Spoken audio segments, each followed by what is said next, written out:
We're not getting that. We're getting elementary school kids saying, well, it's your fault. You did it. That happened because you let them in. You did. And it's like, that will solve nothing. That will not solve the economy. That will not solve the immigration problem. That will not solve the crime problem.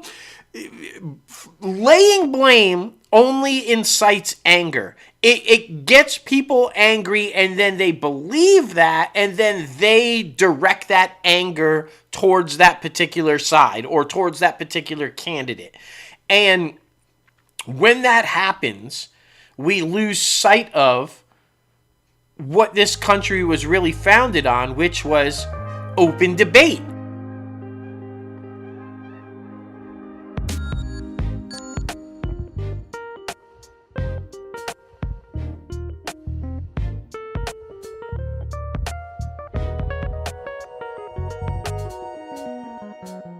Hello, everyone. Welcome back to Everything's Okay, a mental health podcast brought to you by the one and only Crazy Ant Media.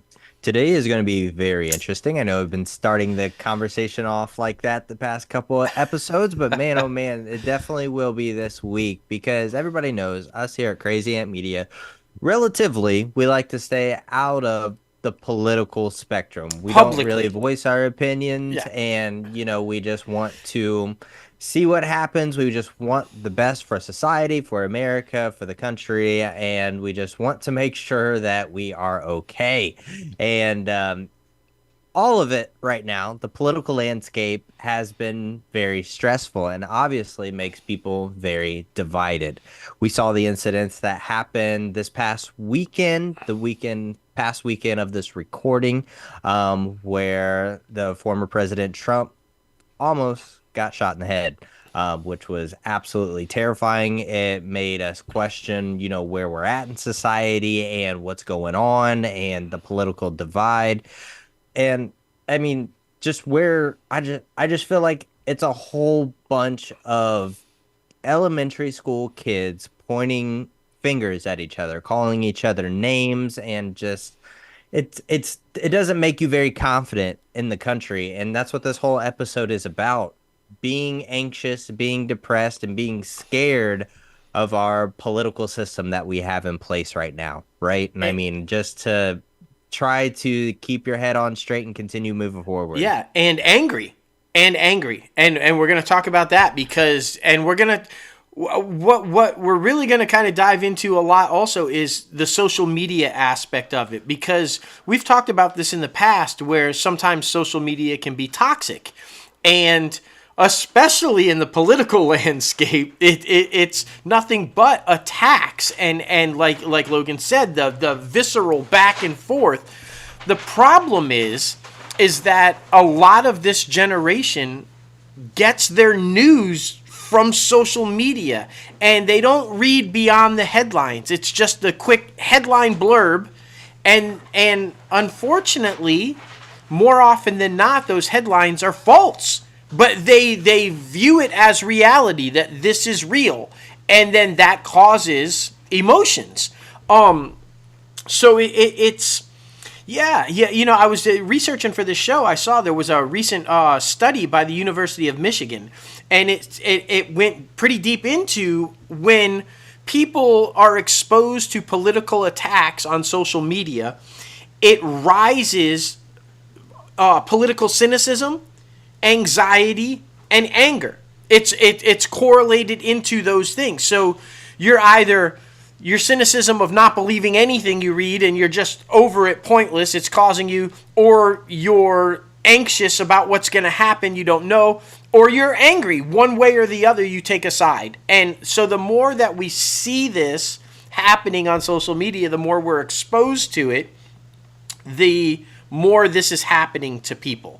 And just quickly before we dive way in, like Logan said, publicly we do not try to get into it unless we feel it absolutely necessary, maybe in the instance like with the strikes or whatever. But privately we discuss politics all the time. But on this episode, we will try to maintain not giving this episode isn't meant to share our political points of view or what we think is right or wrong.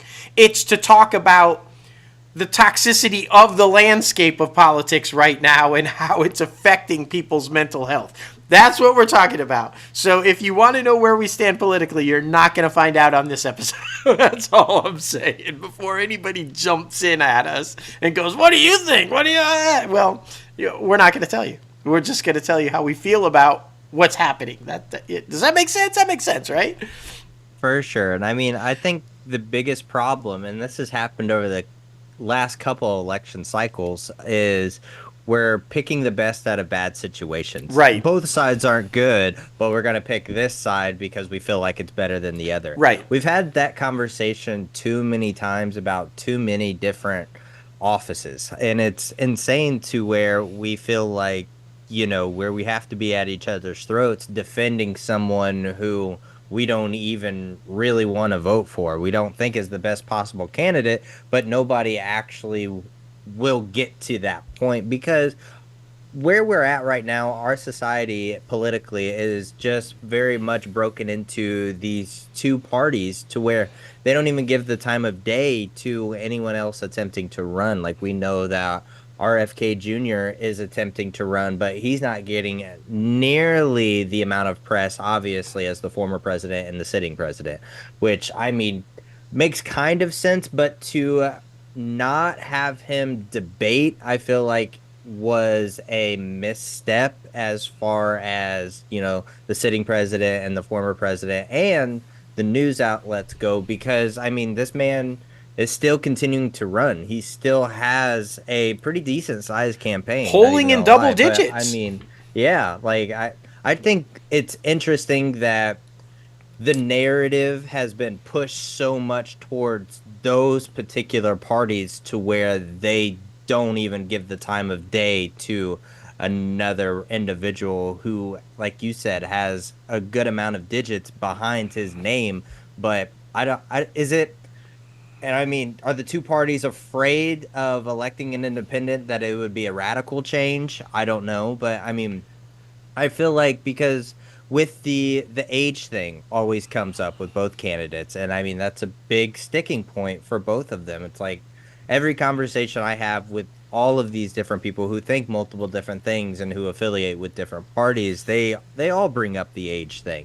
And it's like, I agree. Like, there should be a cap limit, just like there's a minimum limit. There should be a cap limit of how old you could be to be voted president, and they should also take into account how old they would be if they were to be elected when they would get out of there. Because right now it's just scary. We've had too many instances in that Oval Office to where health diagnoses and things like that were undisclosed to the public. It's unfortunate, and it makes you as an average person in the United States not trust the government because we know about the things. I mean, even Ronald Reagan, like, we know what was happening towards the end of his presidency. Right. And that is terrifying that we don't even find out about it years after the fact. I mean, there's the theories of things, but you don't actually find out the nature and legality of it until years after the fact. And, I mean, of course, that brings up the untrustingness of the general public. And there's a lot to unpack there. There's by not allowing the third party candidates on the stage to debate and the news media basically ignoring them, then you get into the problem of and I'm not getting overwhelmed here, guys. I don't know. I had something in my throat. You get into the problem of then people putting out false statements about those candidates and enraging people who see that, and or having people believe what they're saying about them. And they can't defend themselves because they're not really getting the opportunity to be on a stage or interviewed by the press to defend that. It's just, this is what it is. And that's a real problem because, and like what you said, here's where I have a real problem with what's going on right now. We have real issues in this country and across the world, okay? And for instance, when I was watching the convention, the Republican convention, they're calling it out. We have issues at the border. we have issues with crime. We have issues with inflation and rising prices. And the thing is the other side is not going to dispute that. The Democrats can't say that we don't have a problem at the border. They can't say that these immigrants haven't committed these crimes, these killing of people or raping people, and so they can't say that isn't true. The problem that we have is each side will state what the problems are, and then the next thing is to attack the other side as the fault of those problems instead of saying, here's what I would do to solve those problems. They're ignoring their own platforms.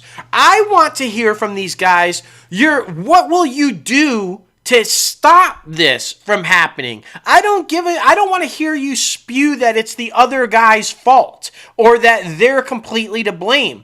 I don't care. Even if that were true, I don't care. I want to know, how are you going to fix it? How will you be different? And it's kind of like you said at the top of this thing, we're not getting that. We're getting elementary school kids saying, well, it's your fault. You did it. That happened because you let them in. You did. And it's like, that will solve nothing. That will not solve the economy. That will not solve the immigration problem. That will not solve the crime problem. Laying blame only incites anger. It gets people angry, and then they believe that, and then they direct that anger towards that particular side or towards that particular candidate. And when that happens, we lose sight of what this country was really founded on, which was open debate. We need open debate. We need differing opinions. Nobody is saying that everybody should think exactly the same. We need differing opinions. That's how you make progress and get things done. So we're not saying you have to. Everybody has to think alike. The problem is that what it seems to be in both parties lately is you have to think exactly like me, or you're Satan and everybody hates you. It can't be like that. You have to acknowledge that we think differently and then openly debate, openly discuss, and find that common ground to move forward and fix things. And we can't do that if all we do is levy the attacks, the hatred, the visceral comments, and going after people personally. And because, it does have me anxious, and I'm sure so many other people out there. Like, what is going to happen? Because I feel like regardless of who wins, nothing's going to get done because the other side will refuse to cooperate to try to get any legislation passed. So it doesn't matter which side wins, because the other it's just going to say, well, we're not passing anything. And if you do pass something, I'm just going to reverse it with executive order because I hate you. Well, I mean, you can't, I don't know. That has, I think, a lot of people really anxious, really nervous, and in some cases, obviously very angry because we're seeing an uprise in crime against political opponents. We're seeing the assassination attempt, like you said. They also had to take out a guy that apparently was loaded up with knives outside of the convention. They had to shoot him dead because this guy was going at it. So I don't know. I don't know where I fear that we are not at a place where we can get past this right now. I feel like, is it too late? Is this the landscape moving forward? Is this how it's going to be? Are we too late to try to fix it? Yeah, completely agree. And I mean, you and I have had this conversation off air to where like you don't even really want to have conversations with other people about your political opinions, which is a shame because like having conversations about uncomfortable topics it helps you see different points of view and Yes. to be able to at least see where other people are coming from, even though if you don't agree with them. I think that's always the biggest thing. And to be in your shoes where you've seen literally two presidents assassination attempted Yeah. on, and I mean that's absolutely insane. Right. And I just, the media doesn't really see, of course, the buck stops with the head guy in charge, whether that be Biden or Trump. But I mean, the media doesn't help at all because they push the immature narrative as well, or they push the elderly They absolutely narrative or do. the incompetent narrative.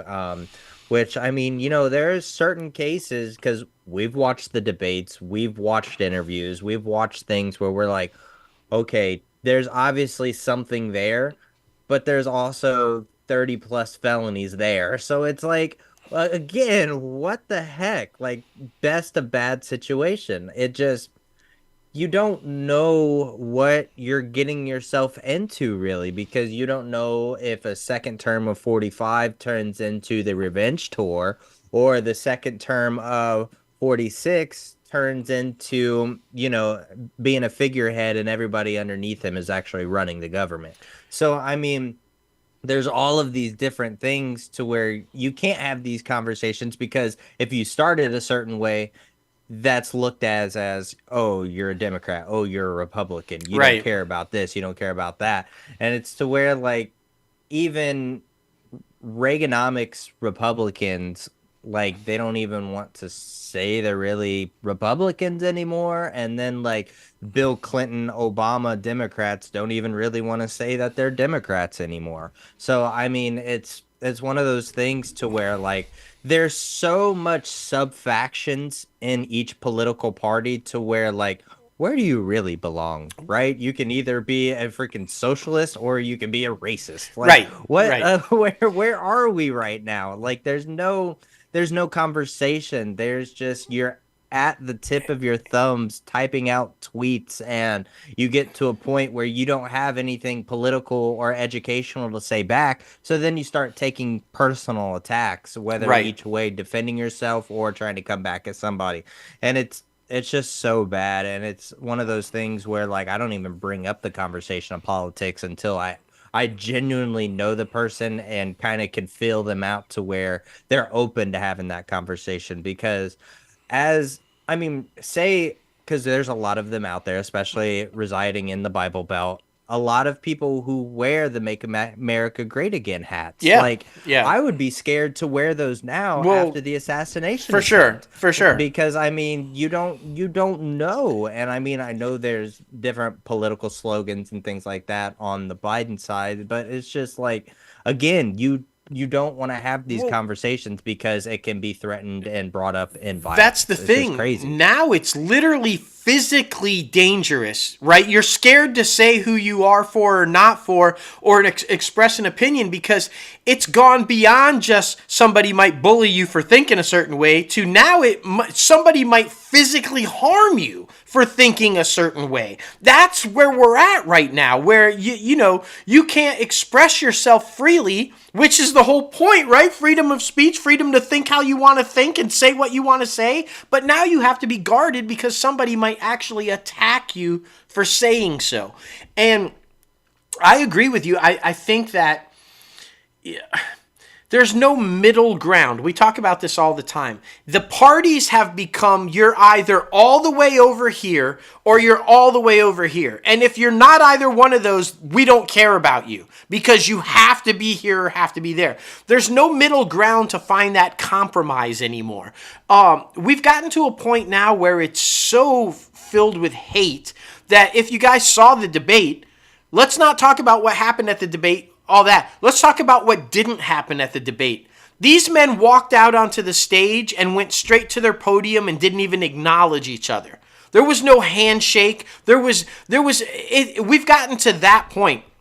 When I was coming up, even when the opponents couldn't stand each other, there was a level of respect where you would go over and shake hands and acknowledge the person that you were about to debate. Even if you couldn't stand the ground they walked on, there was a form of respect there. That's gone. That's gone. There is no respect for either side anymore. They hate each other. They don't want anything to do with respecting or appreciating each other. It's That's really sad. And I feel like if we were to talk, if we were to communicate, if we could have open dialogue, right? Whether it's you and I or political candidates or whatever, anytime that type conversation happens, people find out that they have more in common than they do not. But they never get to the point of that conversation to find that out anymore. There's no discussion anymore. There's no having a sit down. Oh, I didn't know you thought that. Oh, me too. So there's something we agree on. Let's build from that. But we never get there anymore. And the other thing is people evolve. So, like, I feel like the person I was politically, I'm not anymore. The party is not anymore. And that's happened to both sides. I feel like the Kennedy Democrats, that Democratic Party does not exist anymore. The Reagan conservatives don't exist anymore. These are two drastically different parties now. And that's because people and views evolve. And so do people. I can tell you that my political beliefs or my political thoughts have evolved drastically over the years. How I thought 25 years ago is not how I think now. And isn't that the whole point? Right? Is to evolve and grow and learn. If you don't listen, and I think that's the key to communication, because there's no listening anymore. It's just blah, blah, blah, blah, blah, blah, blah, blah. I hate you, I hate you, I hate you, I hate you. If you listen, you can learn. And I feel like I've been persuaded in some time. Hey, maybe I was thinking about that wrong. Thank you for clarifying that. And now I'm going to look at that a little bit differently. And in some instances, I did change my tone or my thought process. In others, I did not. I appreciate how you think. I think that's wonderful, but I still think this. But there's that compromise there and perfect example. And then I know you want to chime in.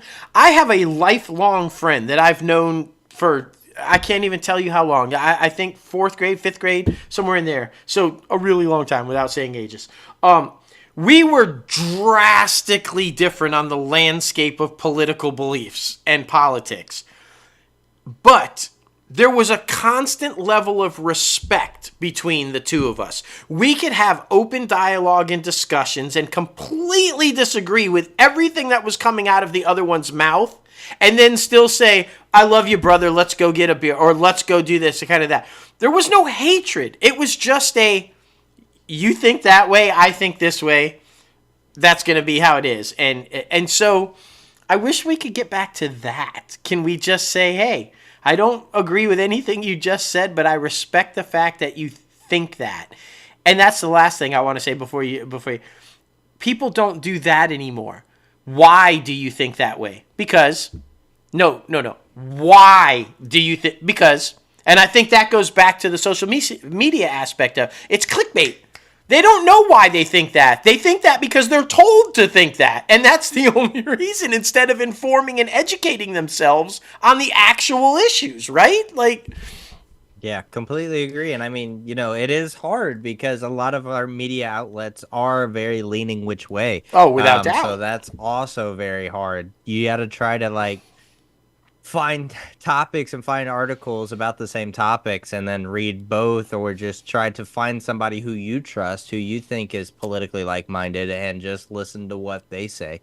I'm always a big fan of the NPR podcast Up First, just because it's very, world current events. Here's what's happening. They don't sprinkle their opinions on any of it, and I really appreciate that. And I'm sure you can find other podcasts out there like that too, and other mediums to where C-SPAN. You do feel comfortable. Yeah, there's no, exactly. When you're watching the convention or you're watching a debate, C-SPAN does not have a commentator making comments throughout it, right? You're just listening to and making your own decisions and making your own thought process on it. Yeah, I'm right there with you. Exactly.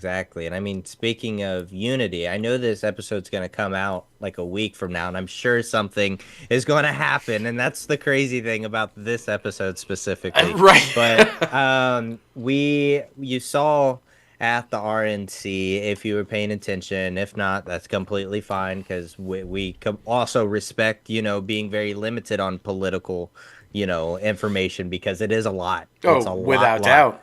doubt. But in solidarity for unity, Nikki Haley came out and spoke on behalf of Donald Trump. We know that they took a lot of shots at each other during their primary session, and so it was good to see that, just two politicians. Politicians is a loose term, but I mean, just to be able to yeah, we don't agree on some certain things, but on a lot of things we do. And to be able to come together and do that, I respected that. I And really she did. said that, which Yeah. I'm right there with you. And I know we're probably going to take hate for that because there are people Yeah. who just hate her for never being on board with Trump and for Right. staying in the race for as long as she did. But I like the fact that she acknowledged that. She said, listen, I'm going to vote for him. I'm going to support him. And while I was working in his cabinet, here's a lot of the things that this man did really great that I agree with and I support. But I disagree with him still on a number of things. Yeah. And then she said to her followers, but you can vote for somebody even if you don't agree with everything that they think. And that's what we're kind of talking about with this episode. That's where we need to get again. Just because you don't agree on everything doesn't mean that you have to hate an individual and not have anything to do with them. I thought it was very brave of her to say, I'm up here on this stage. I am going to endorse him. I am going to vote for him. But I will not say that I agree with everything that he's doing. And I think, and she got booed when she first came out. There were some boos there. But I respect that she was brave enough to say, listen, I am still my person. And I'm not going to get up here on this stage and lie and say that I'm all in on everything he's for. And we need more people like that. Whether you agree with her or not agree with her, the idea that she can admit that she does disagree on things, that's okay. I mean, when people, I think that's a big thing too in the political climate when you do have a lot of people who are like, no, I disagree with you so hardcore, but then like they turn right around and endorse them and support and like are freaking like the just VP sucking on candidate Johnson. Yeah. I mean, just, and DeSantis came out last night per this recording and was saying he got booed a few times too. That was hilarious. But I mean, he was just like sucking up to Trump so much, and it was just so hard to watch at points because it's like, what were you saying a year ago? Like when you were trying to make your presidential run. You're compromising who you are. And that should but we've talked about this off the air a lot too. It's the machine. Politics has become a machine. And if you don't play the game, they get rid of you very quick.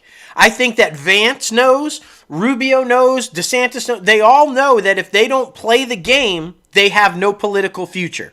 So they have to play the game in order to stay in the game.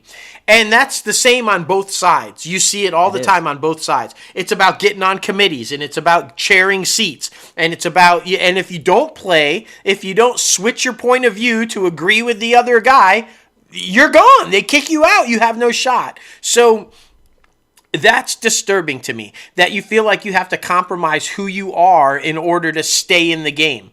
And that, because on countless times, and you were there too. I mean, working in the media and working in news for as long as we did, I had the opportunity to interview and meet a ton of these people prior to them getting into office, while they were running, and then also talking to them after they were in office. And the conversations were so drastically different after they're in the machine.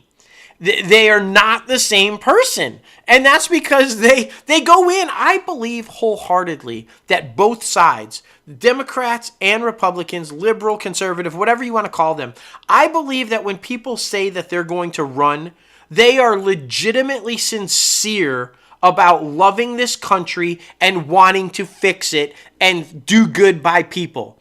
And then they get into the system They get into the game and realize they can't get anything done. It's all about money. It's all about lobbyists. It's all about getting on the chairs and running committees.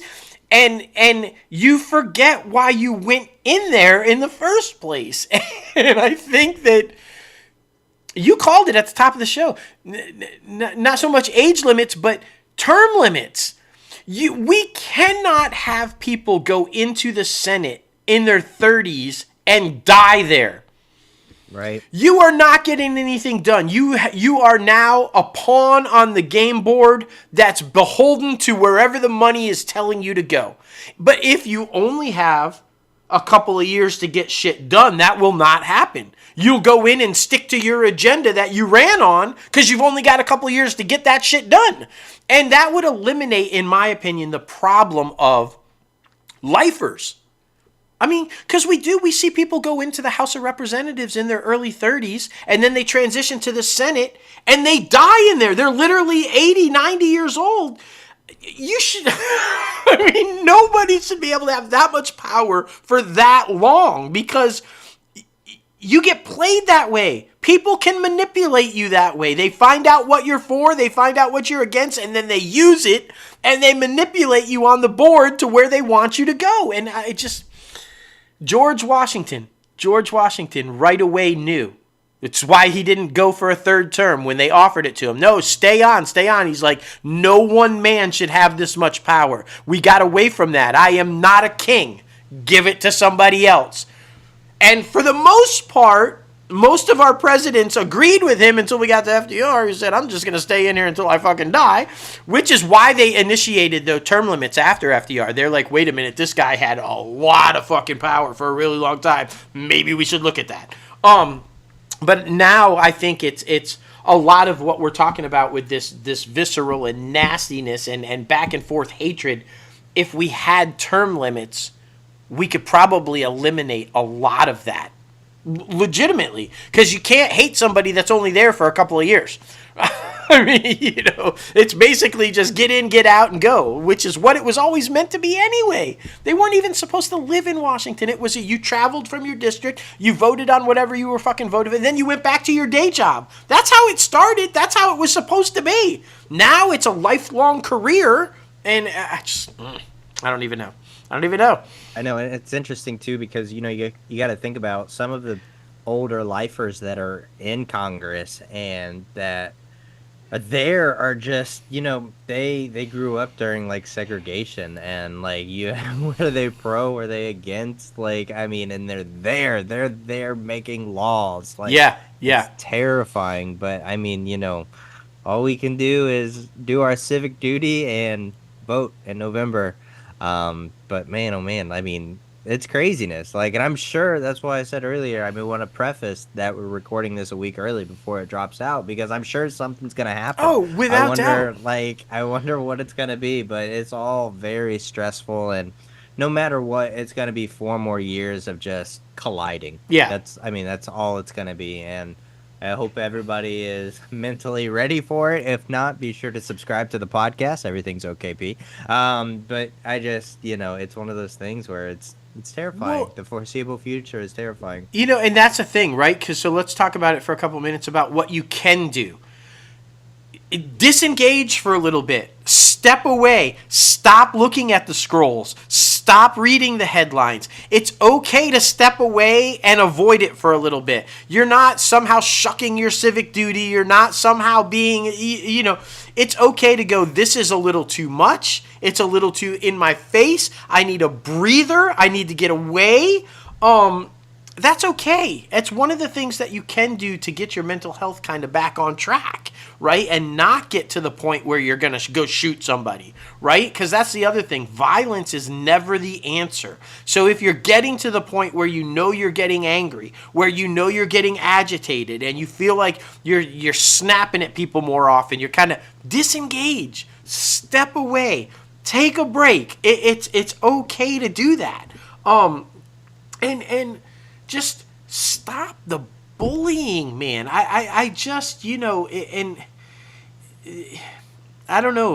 Like I said, my greatest fear is that we're just too far gone to turn this ship around. I just, is there a leader out there that can actually unite, can actually put an end to the divisiveness between these two parties and pull it together? Is there that person out there? And notice I very carefully said, is there a leader out there? Because I don't give a fuck. Is it a man? Is it a woman? Is it a fucking chimpanzee? Are they black, white, Indian, purple, fucking from Mars? I don't care. If you are that leader that can finally pull this shit together and get it on track, please. But then the other problem is if you don't have enough money, you can't get on the stage. So we'll never know if you're that leader because they ignore you and you can't debate and you can't get your message out there. So that's the other. I do want to say that because that's one thing I have an issue with too. And it's just proof that it's become about the money. A good person who might not have money, who might not be wealthy, cannot run for president because they can't meet the donors and then get the poll numbers to get on the stage to express their platform.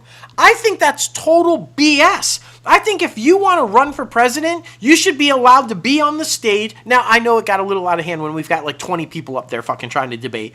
But I just legitimately think if you are a serious candidate and you have a serious goal of running for that office, you should have the right to be on that stage, whether you're polling at 1% and have $1 in your bank account, or whether you're polling at 80% and have $40 million.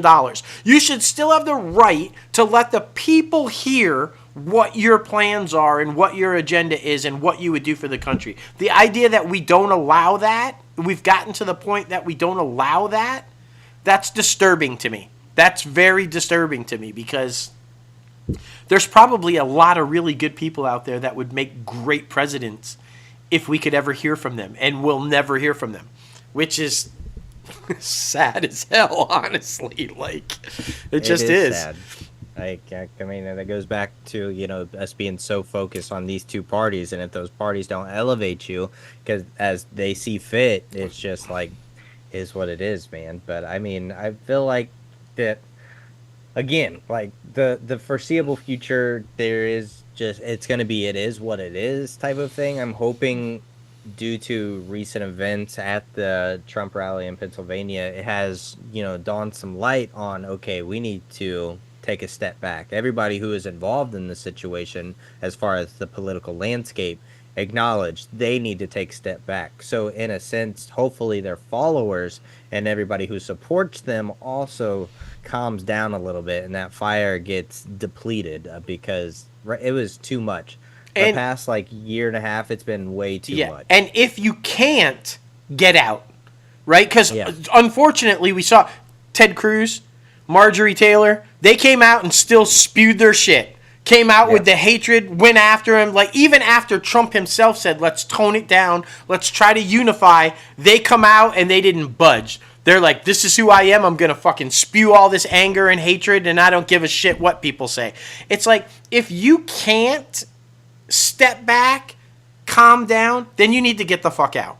Just like, if you cannot control yourself and all you can do is spew anger, there's no place for you. I don't think there's a place for you in politics if you can't get past that anger. So I'm hoping that we see it different from the Democratic convention. I hope that they do come out, but you know, there is a handful of Democrats who are just as radical as there are on the right, and they will come out and spew the same visceral shit and the same hatred, even though Biden has said don't do that. They will do it because they're just as bad on that side. It's, yeah, man, I'm right there with you. Just step back, calm down. I'm hoping that we see that, but yeah, and I don't know. But I'm terrified for you.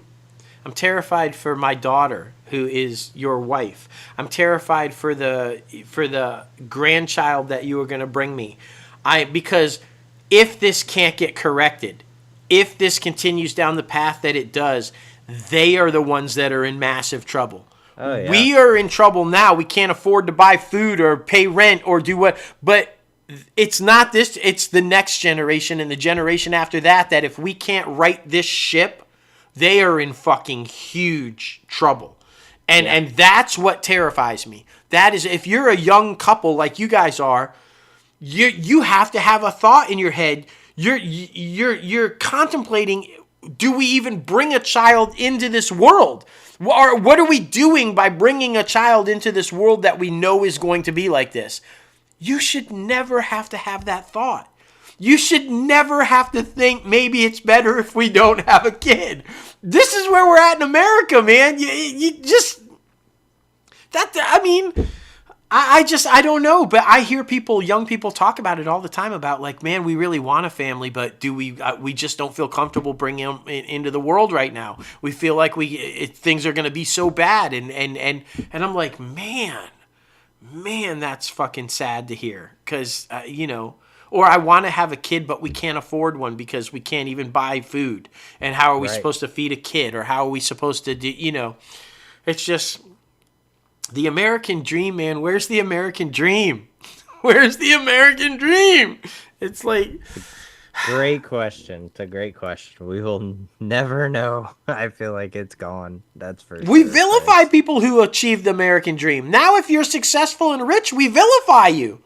Yeah. Wasn't that the whole point? That was the whole point of this country, is to put on the boots, pull up the straps, and work hard and do better than the generation before you. Now if you do that, you're fucking evil somehow. I'm just like, what the fuck is going on in this country? That all said... It's the same thing. It's the same thing with generations not realizing that there's different forms now, because people of your generation and older, they don't even count being an influencer as a real job, but they created their own lane to where they're making so much more than the older person will ever. So, I mean, it's the same thing that, like, people don't acknowledge change if they don't want to. Yeah, there's the biggest thing. Yeah, I think that plays heavily into the political landscape as well, because they've been making fun of it all week along the thing that Gen Xers have been ignored, that they're the millennials and Gen Zers, or they're the baby boomers about to die, but nobody's paying attention to my age, right? But I think there's that disconnect. Like, the older, the Bidens, the Trumps and all that, they come from hard work. Hard work means you're successful. And they skip the adage of work smarter, not harder. They somehow discount if you're working here and making a lot of money, it's somehow not the same as working here and being successful, which is fucking ridiculous. Like, that's just evolution. That's how we evolve. I mean, so... It just goes back to what we're talking about in this whole conversation. It's finding the common ground, acknowledging that there are differences, and then moving forward with where we can move forward together. And you can't do that if you're always levying hate at somebody for something which you don't understand, right? Just because all you knew how to do was swing a hammer and you can't do social media doesn't mean that this is wrong. And and vice versa. If you choose to spend your life as a carpenter or a plumber or whatever, you shouldn't be judged somehow differently that you're not smart or you weren't good enough to do this or that. That's ridiculous. We need plumbers. We need carpenters. We need, there's a place for both. And I feel like if we could, but it just goes back to the whole political thing. It's one way or the other. You got to be this or you got to be this, and we don't want to hear anything else. And, so, yeah. I sure hope this conversation, though, starts conversations, right? Like, hey, wait a minute. I do think this way, and I know such and such who thinks this way. Maybe I'll call him up today, and we'll go grab a coffee and talk. If that could come from this conversation, I would love that. I would love in fact, I encourage it. Anybody out there listening to this right now, find someone that you know thinks differently than you and extend an invitation. Try to have a conversation with somebody you know doesn't agree with you on everything and see where that goes. Keep it civil. Don't get ugly. Don't get nasty. Have a friendly, civil conversation. But I challenge you all out there to invite somebody that you disagree with to have a conversation. And I bet if you do and you're civil about it, you're going to find out that you guys have a lot in common. I guarantee. I guarantee it. For sure, man. For sure. But man, oh man, thank you everyone for tuning into this conversation. Please sure to let us know what you actually think about this episode. Email us at info@crazyantmedia.com or comment below all the good things. Keep them constructive, guys. Keep them constructive. That's right. We don't need the hate. We don't need the negativity. But I mean, it's just always so interesting to see what people think. But we don't need to be like the pointing finger fifth graders on the playground. Okay, No. We're all adults. Let's continue moving forward as adults. But be sure to follow this podcast at Everything's OKP on social media.